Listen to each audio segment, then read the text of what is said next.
राम होदाडे. मी 2020-21 पासून इकडे मालकापूरला येतोय सरकारी नोकरीसाठी. मग जागा निघाल नसल्यामुळे मला कॉन्ट्रॅक्ट बेसवर मला लाईनमॅनची ऑर्डर भेटली होती एमएससी मध्ये. मग 3 जून 2021 ला मला करंट लागला. करंट लागला केबलचं काम म्हणजे लाईनमॅनची ऑपरेटरच्या फोन मध्ये असं बेस्टिंग मध्ये लाईन चालू झाली. मला करंटला मी पोलवर 6 मिनिट मारून करंटामध्ये होतो. हा मग 6 मिनिटांमध्ये फोन लागला ऑपरेटर लवकर काय नाही.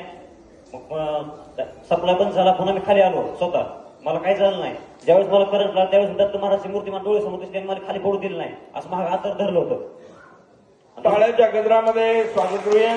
दुसरा अनुभव म्हणजे परत 1 वर्ष घरी बसलो म्हणजे खात्यानं काम करत नसल्यामुळं. मग परत आलो मलकापूरला आलो. आणखी डबल महाराजमध्ये नोकरी लागून झाली. परत आणखी कॉन्ट्रॅक्ट बेसवर गोविंदपूरला सबस्टेशन ऑपरेटर म्हणून जॉईन झाली म्हणजे कॉन्ट्रॅक्ट बेसवरच. मग गव्हर्नमेंटच्या जागा निघाल्या विद्युत सहाय्यक एमएससी मध्ये. मग आता गेलेल्या 31 तारखेला गुरुवार होता. त्या गुरुवारी बरोबर संध्याकाळी 12:04 मला मेसेज आला की तुमचं सिलेक्शन झालंय म्हणून. परीक्षा दिली होती गुरुवारी झाला का?